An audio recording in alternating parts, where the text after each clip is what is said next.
Thank you. Thank you very much for giving me this opportunity to address you this evening. As David mentioned, my interest areas are both constitutional law and corporate governance, both of which seem to be firmly on the agenda, I think, for the duration of the MacGIll summer programme. What I want to talk to you about this evening is the governance failures in our financial institutions and some of the changes that I think we need to face up to going forward. That is not as distant a theme from political reform as it may seem, because I think one of the common problems with reforming any type of system, whether it's a political system or whether it's a governance regime, is that reform from the top alone won't actually change the way in which business is done, whether that's the business of politics or the business of business. And I think one of the things we can see clearly from both the Honihan and the Watson-Regling reports into the financial crisis is we've had a culture of, I suppose, denial and a culture of weak regulation of business interests. And without changing that fundamental culture, I don't think there's really any hope that any amount of legislative change is going to really amend the problems which led us to where we are today. The Honihan and Watson-Regling reports point out, as the first speaker has said, that the problems in our financial system and the situation we're in today are not caused by some abstract global catastrophe that happened across the water. We know now that those problems were homegrown, that they were contributed to by a number of different factors, and that the government undoubtedly are going to bear some of the responsibility for that. But what I want to do is I want to sort of unpack some of the misconceptions about what we did have in place and what we didn't have in place in terms of governance and regulation in the run-up to the current financial crisis. And the first thing I want to point out is that, contrary to what a lot of people may believe, it's not the case that we didn't have rules or standards. We had plenty of rules and standards. Some of them were legal requirements and some of them were sort of guides to how business should be conducted. The problem is that in the good times, we didn't see the need to enforce them. And in particular, when times were good and the economy was buoyant, the regulator and the financial regulator has been singled out for particular criticism in both reports, acted in a way that really suggested that there was no need to have any regard to those rules and regulations, that they are rules and regulations which could be bent or ignored in times of profitability. And we now know that that was a huge mistake, hopefully one that won't be repeated.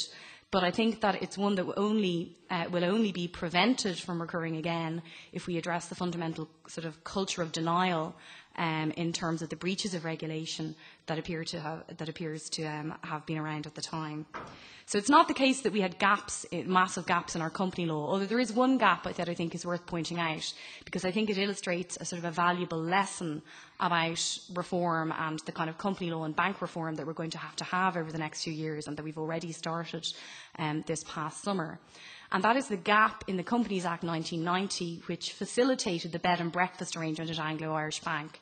So everybody is familiar with this. This was the arrangement whereby monies were loaned to the CEO and chairman of the bank, were artificially inserted back into the accounts for a sort of a snapshot that made the bank look more healthy than it was, only to be withdrawn again.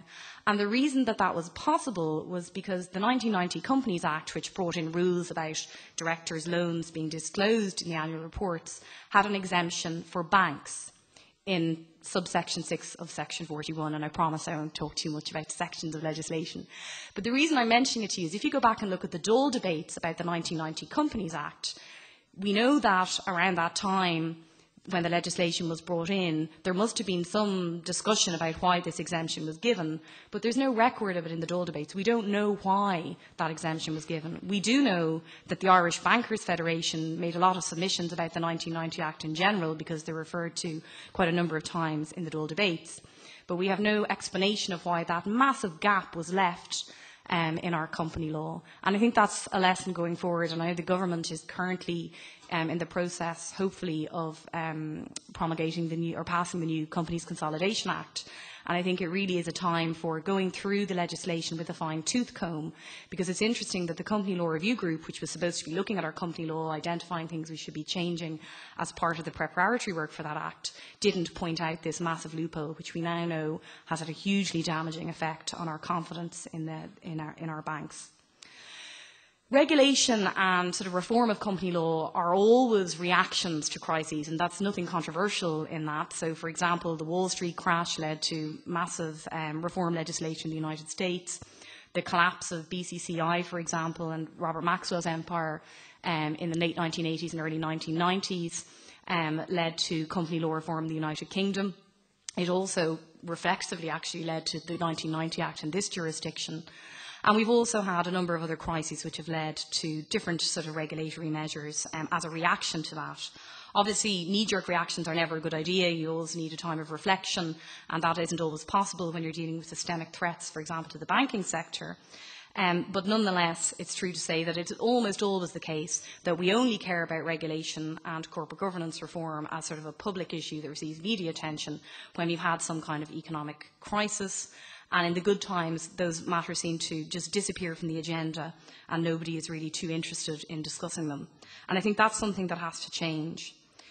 The weaknesses in regulation and in the sort of oversight function of a central bank have been discussed many, many times in the media. I'm not going to repeat what's said in the Honihan and Watson Regling reports here, except to point out that to the extent that the financial regulator has come in for serious criticism, I think a lot of that is justified. But I think the systemic problems with the way in which the central bank was constituted in the legislation undoubtedly contributed to that, and that's something that Honihan points out. So the central bank was on the one hand supposed to be supervising the banking industry, sanctioning breaches of rules, and generally keeping an eye and monitoring risk in the banks. But at the same time, they were also supposed to be promoting the financial services industry, and those two items should never really appear on the same agenda. That has been recognised now to a certain extent. So the new central bank reform bill, which is going to completely change the way in which the central bank's regulatory aspects are structured and sort of separate them out from any sort of promotion of the financial services industry, is to be welcomed. It hasn't passed through the Senate channel yet, but it passed through the Dáil last week. So I think that's a welcome reform. One of the big issues in corporate governance globally at the moment is the role that can be played by institutional investors. And the reason I want to mention that is they haven't received a huge amount of attention in the media in this jurisdiction. So all of our banking institutions, our large credit institutions, of course, have institutional investors. And one of the things institutional investors are supposed to do is to question and test how banks are being managed, because after all, they're there in a sort of a stewardship role in terms of their own investees. So managing your money, whether it's your pension or your insurance, whatever it might be, they should be constantly asking questions of the institutions in which they invest. And there seems to have been a complete abdication of that duty by our institutional investors.